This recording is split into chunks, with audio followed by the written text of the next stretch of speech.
And with this, I'd like to welcome the next speaker, who is actually the last speaker of this session, who is Professor Titus Brown from the UC Davis at the School of Veterinary Medicine, where he works on effective large-scale sequencing, data analysis, methods development, training, and open science. And his most recent work focuses on enabling petabyte-scale search on all available public microbiome data with the goal of better hypothesis generation and refinement. With this, we would like to welcome Professor Titus Brown. That's perfect.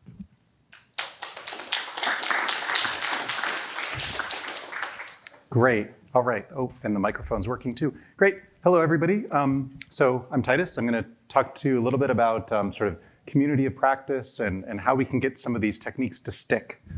As I was introduced, I'm at the School of Veterinary Medicine, but I'm not a vet. I don't work on veterinary animals specifically. They're just the people that pay me. It's a great feature of academia.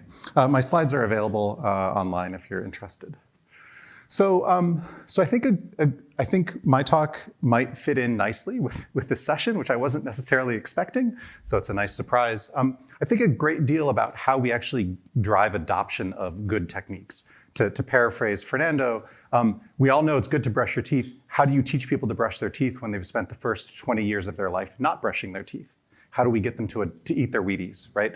And maybe this is a little too revealing, but I'm just endlessly fascinated by people and how people make decisions about what to pay attention to. I've largely think about this from a community perspective because it turns out there's no software, there's no technology, there's no technique that's adopted without a community behind it. Either the community grows in concert with it or a community goes, ooh, that looks nice, and grabs it and incorporates it. Two of the big efforts in the last decade that I've focused on since moving to UC Davis are SourMash, which was referenced as sort of this petabase scale search framework. This is my hey, what's it look like if you're a full professor and you become a software maintainer primarily? That's the SourMash project. And I can talk about that in 5 years. We'll see what happens with my career. And then the other thing that I've been working on, and I am now thankfully exited from this not so fun experience, is a combination of about $30 million worth of NIH collaborations, the NIH Data Commons Pilot Phase Consortium, and the Common Fund data ecosystem, where the goal was to sort of combine good techniques with data, with cloud for biomedical data science analysis at the NIH. And so I'll be channeling some of the lessons I've learned from these efforts throughout. So the main thing that I want to say is I'm not a statistician, just in case you were under any, you will ever be under any such misconception. I'm a practicing data scientist, software developer, and biology researcher. I read science and technology studies and wish that I could work in that area better. I was going to do a sabbatical in 2021 in this area, and something happened. I no longer remember what. So a lot of my meta work is on building and maintaining communities of practice, sort of the praxis model, while reading and theorizing. And this is mostly a hobby at the moment. I would like to figure out how to make it more of my job, but it's tough to shift careers in some sense at my career stage. And then I teach and train, and I'll tell you a little bit more about this, but I'll just say that of all of the things that I've done in my life, training has had the most impact on the most people. Papers I publish, great, whatever. Software that I write, great, some people use it. But it's extending people's reach and building capacity within the field of biology and bioinformatics to do data analysis, where I have affected the most people and where I get the most feedback saying I've affected people. So that's been really nice. And I would just say, to add on to that, and I don't really talk about this later on, but equity and inclusion is really a key part of this process, because learning new techniques, adopting new technology is a deeply challenging thing to do, especially if you're in an uncomfortable space. So this sort of has to be woven into everything that we do here. So my goal with this talk is to sort of say, how can we drive adoption of VDS? I think we really need this conceptual framework. What I've seen of it today and from my reading prior to coming to this has been really interesting.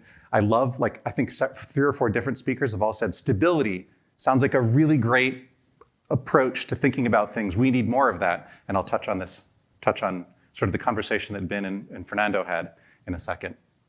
So the question that I can think a lot about is, how do researchers adopt new techniques and perspectives? And I'll just say, if you teach intro grad students about data science, they have no idea what they're doing, generally speaking, at least the biologists that I teach. I think that's a fair, like 80% of grad students come in from biology with no prior experience in data science. And they're ruthlessly rational. They're like, I want to know what the shortest path is to get from the really interesting data I have to answer the really interesting question that I have. And I know there's a lot of technical details in between, and if I don't have to care about them, I would rather not. But that does shortcut the problem that that they do need to learn the skill set, right? This is one of the skill sets of the future, but they're not taking that perspective. They're not even aware that perspective exists when they come to grad school. They're aware vaguely that like R is probably a thing that they will need to learn, but like what that really means, they don't know. And then I think, there's a great study. The first one I saw that really nailed this down was in 2013. And funny story, I found the name of the paper by grepping the reviews I'd written in my home directory, finding the phrase, Googling it, finding I'd posted as a blog post that linked to the final paper. So I don't know what that says about my workflow, but I had no idea how to find the paper. Studies have shown that user adoption is driven significantly by social factors. Not how good the software is, not how correct it is, just like, do my friends use it? Which is bad. So when I'm teaching this kind of a technology, an analogy that I like to use is sort of traversing the mist-covered valley. You're standing at the beginning of your research career, you're looking into a valley, you're like, I want to get to the other side of that valley, I wonder what's down there. And you have no idea what the paths are through there. And so, guides, people who pretend to be guides or are guides, are easy to come by, but are often inconsistent and really appear overly complicated. And then local knowledge, like I'm in this lab doing this kind of work with this kind of data, help me walk through this valley. They're often hard to find, but heavily valued. So how can we help? How can we help with this? And I will say, I'm at Berkeley. I just wanted to shout out to this paper, which is a nicer, more formal version of what I just said. It's a paper led by Sierra Martinez, Principles for Data Analysis Workflows. Brilliant paper. I think it's one of the most real discussions of how data analysis is actually done in the wild, for better or for worse, that I've ever seen, and I teach it every year. So shout out. I don't think any of those, I haven't seen Sierra here, and I don't actually know the others but amazing paper. Okay. So the lens that I like to use is, one of the lenses that I like to use is a sort of idea of a community of practice. You can read the text yourself. I'll just say that I think knitting circles are a really fascinating example of technology adoption because this is like grandmothers who are very internet enabled. They share techniques, they share patterns, there's large internet forums, and they're all dedicated to improving their practice of knitting. And we could learn a lot, academia could learn a lot from knitting circles.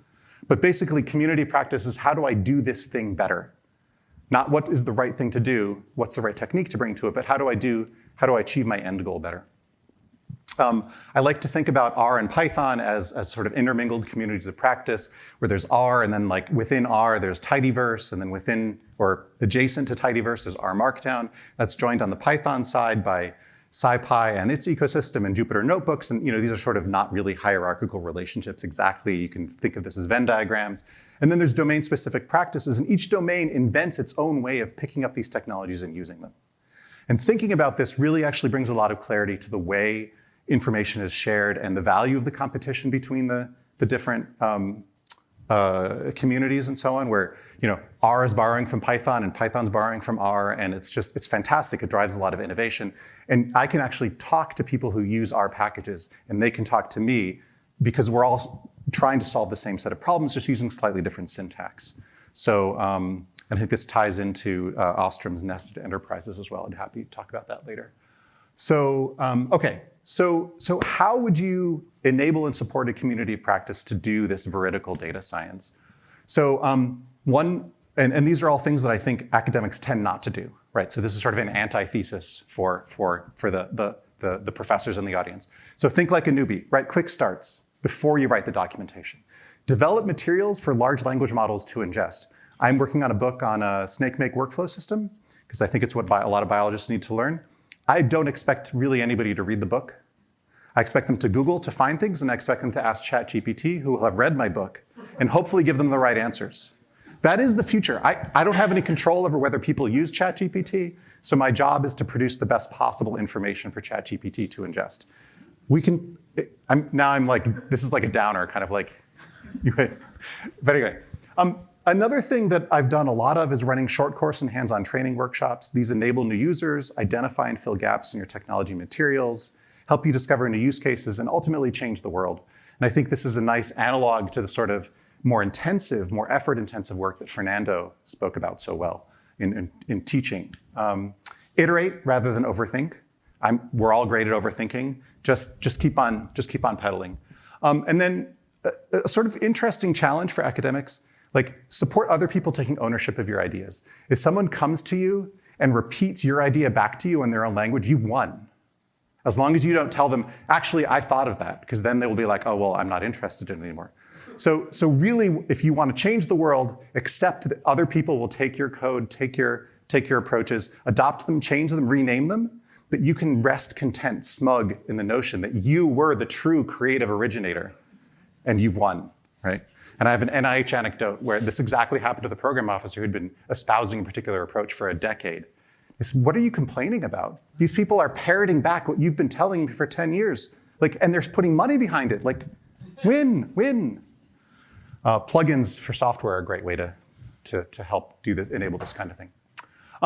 This is a diagram I sort of came up with that there's like several different tiers of results around this sort of short form workshop delivery. So there's the one that I think everybody agrees, like you're training people. You think that's the primary outcome of short course workshops. But actually, as part of a $20 million NIH project, we ran a bunch of workshops for a project that had no users. And it was we can talk more about that later, it was incredibly useful. And there were two reasons why. One is that the trainers who had to develop the materials were actually testing all of the technology and giving feedback to the developers in both domain appropriate and technology specific ways. And that enriched the entire project in ways that are a little bit hard to explain. You can think of them as very intelligent, domain-focused integration testers. And that's the loop that's sort of over on the right. Workshop delivery, you get trainer feedback that leads to new use cases and conceptual directions, which leads to improved technique and technology refinement, which leads to improved training material. And then also when you talk to users, you'll very quickly find out where your materials are lacking. It's not enough to post and say, I hope this works for everybody.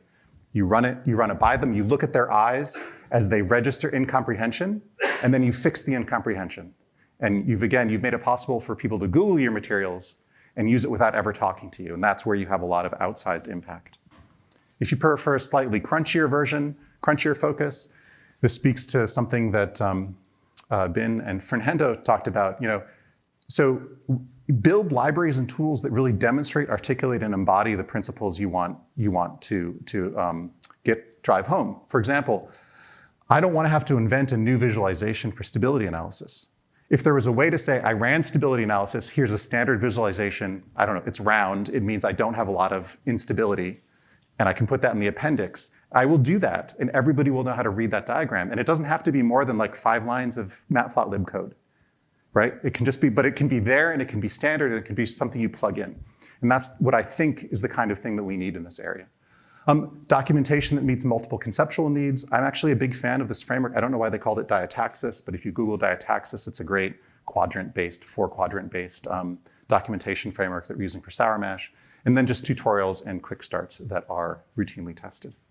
So that's mostly what I had to say. Like, there's no hard and fast set of guidelines for building that community, for driving adoption, but there is a community of practice in building communities of practice. And many people, several people in this room at least, are very knowledgeable in this area, and you've heard some of them talk.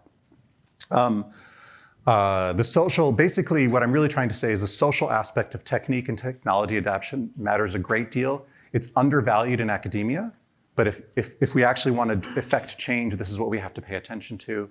And I'll just say, like, personally, I think short form training, getting people hands-on experience for a day or two where they really grapple with how they might apply this to their own research is probably the most effective, I call it many-splendored here, the most effective and impactful way I've found to spend my time. And so even though it's underappreciated, wait till you have tenure, it's really impactful and worthwhile. And I hope that was interesting. Thanks, I'll take any questions.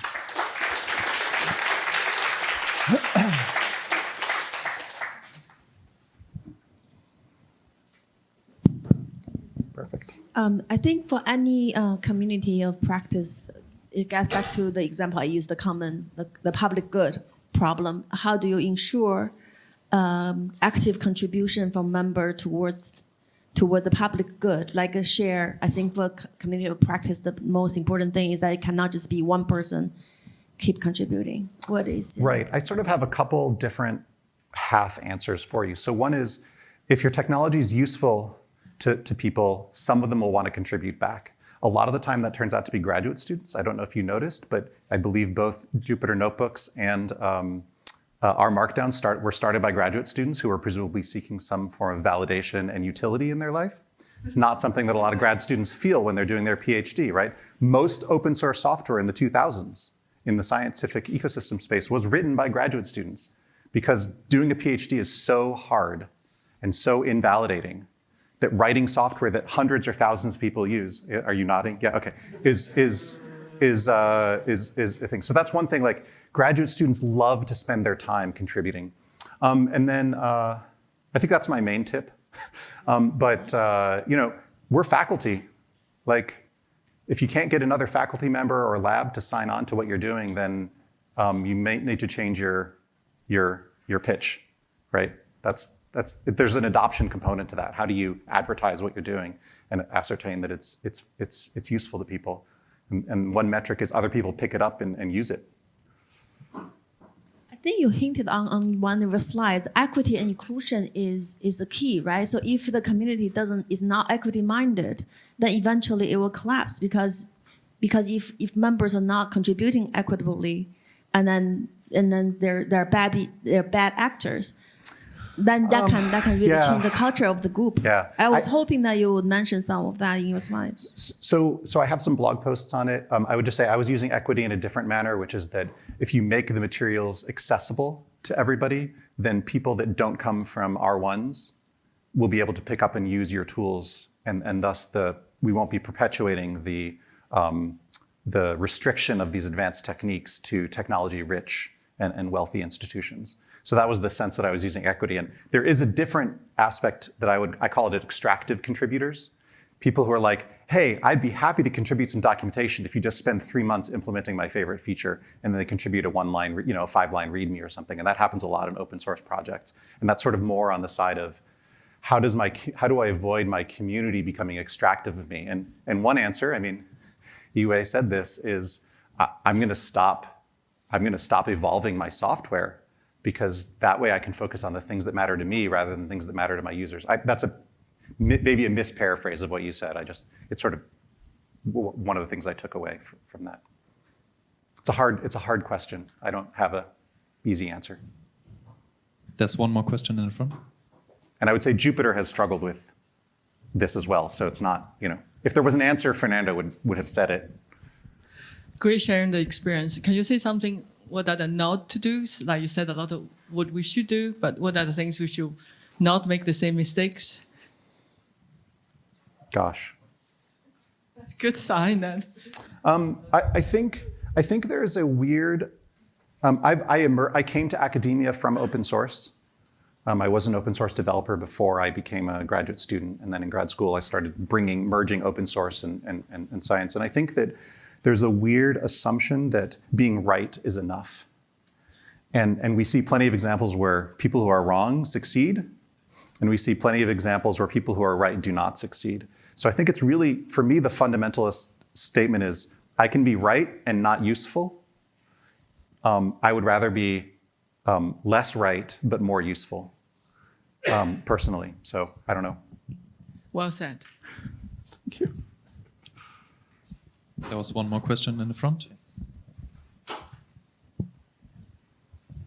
Yeah, thank you for the great talk on enabling and supporting the research community traverse the miscovered valley. I enjoyed it very much. I was just wondering what your process is like for, learning about new techniques and deciding which ones to explore more and incorporate into your own work, and also incorporate into future trainings. Yeah, I have 2 answers for you. So one answer, well, maybe 3. So one answer is my grad students keep me on my toes. I don't know how many of you have technically minded graduate students. I think probably most of the faculty in the room do. It is terrifying. They will come to you and be like, I have this bright idea, and you look at it and you're like, I have no idea what you're talking about. Do I say that? Or do I just go nod wisely and then go read later? So that's one technique. I've had a number of grad students where like being their thesis advisor was terrifying, in a good way, but terrifying. Another is I'm actually the main, I mean, I read widely and I review papers and stuff, but I find this is going to be a weird confession. Fernando's going to look at me weirdly for the rest of my life, more weirdly. Right. I actually, I'm the primary responder on our issue tracker, on our GitHub issue tracker. So whenever someone comes along and says, hey, can I use your tool with this? I'm like, I wonder what that is. And I have to read up on what they're doing. And so users constantly, and this happens in workshops too. So I run these short course workshops and people come up to me and they say, I have this kind of data. I'm like, I have no idea what you're talking about. And then I have to go read up on that to figure out how to answer their question. So personally, I think the academic environment is, as long as you stay active and engaged and you care, the academic environment is fantastic for keeping up to date. So that's my actual process. Thank you very much. This concludes the questions. So we thank the speaker again. And we would like to thank all the speakers of the session again.